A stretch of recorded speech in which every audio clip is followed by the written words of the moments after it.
la dura realidad de la humanidad. Ahí estaba yo, un niño rodeado de escombros y cadáveres, rodeado de muerte y destrucción, de sueños rotos y un infierno de sufrimiento por delante. En aquel momento solo podía pensar, ¿qué culpa tenía yo de que el cielo se me cayera encima?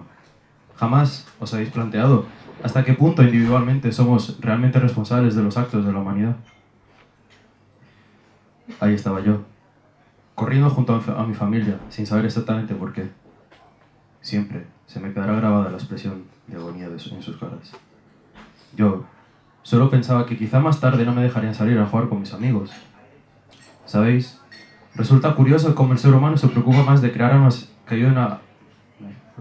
más de crear armas que de ayudar al prójimo, tal como promulgan los mejores bestsellers de la historia. Ahí estaba yo, jugando con mis juguetes sentado junto a mis padres. Mientras tanto, se podía escuchar en la televisión cómo hablaban de ofensivas en ciudades que me habían explicado en el colegio que estaban cercanas a la nuestra. Es tan frustrante ver cómo la gente se escuda en el pasotismo general cuando la desdicha y la miseria no se apodera de sus vidas.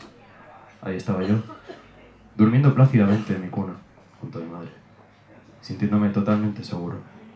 Se dice que cuando uno tropieza con una piedra una vez, se podría decir que es culpa de la piedra. Sin embargo, si se tropieza una segunda vez, ya es culpa de uno mismo.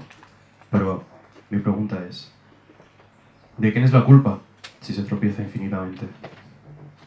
¿Qué esperanza queda si no se es capaz de evitar este obstáculo? ¿Qué esperanza queda para la humanidad? Yo creo que ninguna. Ahí estoy yo, un niño que aún no ha nacido, para el cual este mundo es tan solo un mal sueño, una pesadilla.